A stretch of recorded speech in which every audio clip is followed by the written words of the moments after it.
The gang had been digging for an hour. Everyone had taken their turn. Then Matty felt a sudden surge of power and yelled out for Jack's concern. Rabbit hopped into the hole. His eyes popped out like a toad as the tunnel had now opened into a long and winding road.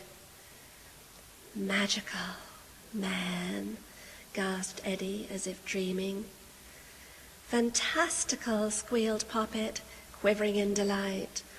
"Operational," revealed Brother Badger, beaming. "Mystical," stammered Worm, trembling with fright. Through the tunnel the road travelled to the east. Jack entered first to scout ahead. The tunnel walls bedazzled, his eyes beheld a feast. Precious gems and jewels unravelled, colours blue, gold and red, from pink to purple quartz and all sorts of treasure. Silver rings and beaded strings. "Let's keep these things," begged Rabbit. "No," ruled Jack. "Put it back. What good is gold when without water, life has no pleasure."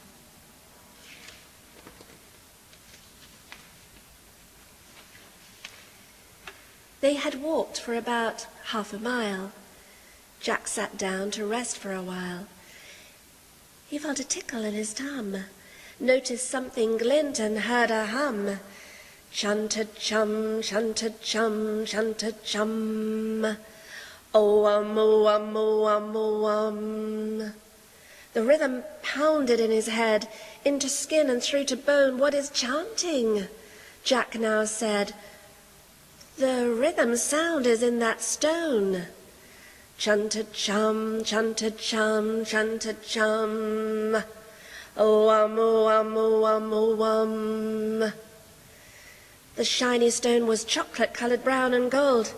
"I'll put it in my pocket," thought Jack, "and take it home. This is a story that must be told of a strange and musical, magical stone."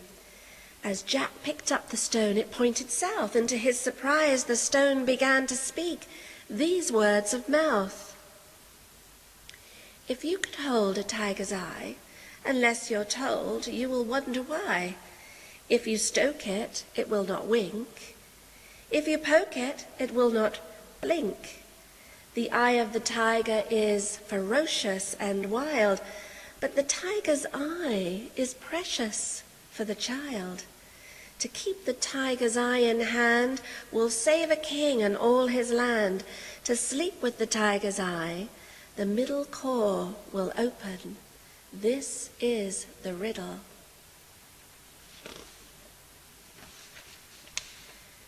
Jack was taken by the spell and began to feel rather unwell. He was shaking and wobbly at the knees. His head was buzzing like a swarm of bees. His eyes were dizzy and crossed with dashes.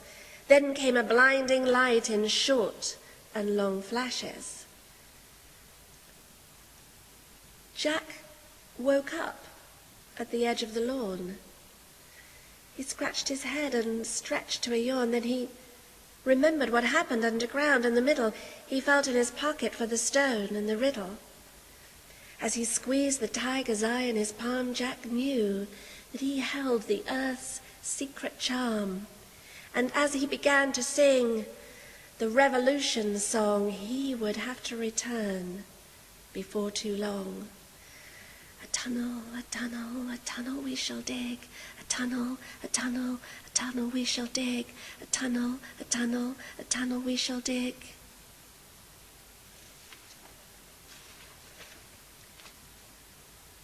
Time passed. Clever Jack had aged. The child inside the man was caged. It was all rather tragic. The riddle had lost its magic. The words were never spoken. Tiger's eye had become a new age token. The upper land, it had suffered. The underground had never recovered. And the middle, she slept, undiscovered. Years upon years had passed the earth by. Jack was sad and breathed a heavy sigh. But wait, as he breathed, he was no longer numb. He felt vibration and sound with hum. Chum-ta-chum, chum-ta-chum, chum-ta-chum, oh-wum, oh-wum, oh-wum, oh-wum. Jack saw a flash of blinding light, and Jack regained his inner sight. Jack was straight up and glowing with intention. He was waving his stick above his head. Bring all the people, it must be said. We are starting a revolution.